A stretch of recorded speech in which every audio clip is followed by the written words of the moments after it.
أعوذ بالله من الشيطان الرجيم بسم الله الرحمن الرحيم وعن عمرو بن محمد عن أبيه قال ما سمعت ابن عمر يذكر النبي صلى الله تعالى عليه وسلم قط إلا بكى۔ سنن دارمی میں حدیث پاک کا نمبر 87 ہے۔ حضرت عمر بن محمد اپنے والد گرامی سے روایت کرتے ہیں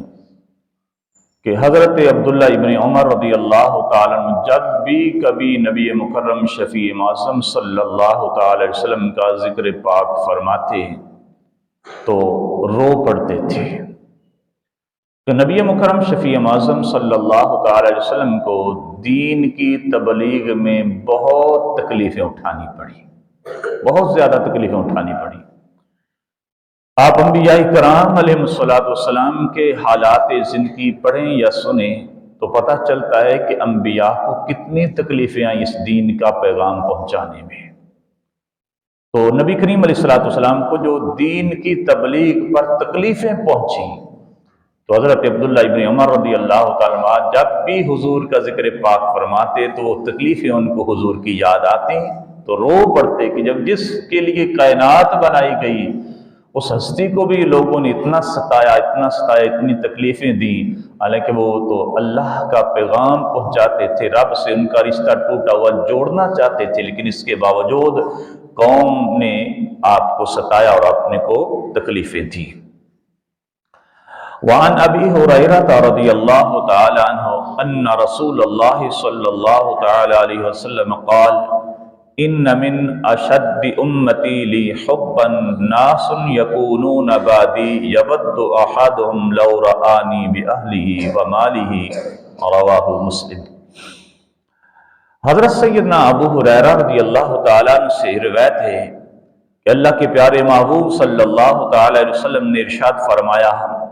فرمایا میری امت میں سے مجھ سے بہت زیادہ محبت کرنے والے وہ لوگ ہوں گے، فرمایا یکونون بعدی، جو میرے بعد آئیں گے۔ میری امت میں مجھ سے سب سے زیادہ محبت کرنے والے وہ لوگ ہوں گے جو میرے بعد آئیں گے۔ اب جنہوں نے نبی مکرم شفیع معصوم صلی اللہ تعالی علیہ وسلم کی زیارت کر لی، حضور کے صحابہ بن گئے، وہ بڑے نصیب والے ہیں۔ لیکن جو حضور کی زیارت نہ کر سکے، حضور کے اس زمانہ ظاہری کو نہ پا سکے، اس زمانے کے بعد آئے تو اس سے لے کر آج تک اور قیامت تک جتنے بھی لوگ آئیں گے جو کلمہ پڑھتے جائیں گے، ان کے دلوں میں سب سے بڑھ کر ایک ہی تڑپ ہے کہ کہیں حضور کا دیدار نصیب ہو جائے۔ اب ہر امتی کی، ہر کلمہ گو کی یہ خواہش ہے کہ مجھے وہ پاک سرزمین ارض مقدسہ مدینہ طیبہ کی زیارت نصیب ہو جائے، حضور کے روضہ انور کی حاضری نصیب ہو جائے۔ تو جو بندہ مومن کلمہ گو اتنی تڑپ رکھتا ہے کہ وہ سرزمین مدینہ کی زیارت چاہتا ہے، حضور کے روضہ انور کی حاضری چاہتا ہے، کتنی تڑپ ہوتی ہے۔ ایک بندہ غریب سے غریب ہے لیکن جب کوئی اس مدینے کا مسافر بنتا ہے اس کے دل میں بھی تڑپ اٹھتی ہے اور اسے کہتا ہے کہ میرے لیے بھی دعا کرنا، اللہ مجھے بھی یہاں کی حاضری نصیب فرما دے۔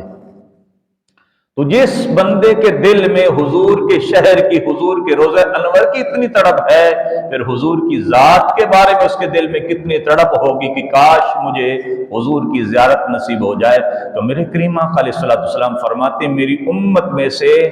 مجھ سے زیادہ محبت کرنے والے وہ لوگ ہوں گے جو میرے بعد آئیں گے۔ فرمایا یود احدهم لو رآنی باہلہ ومالہ، ان میں سے جو بعد میں آئیں گے مجھ سے محبت کرنے والے ہوں گے، ان میں سے ہر ایک بندہ یہ چاہے گا میرا مال بھی چلا جائے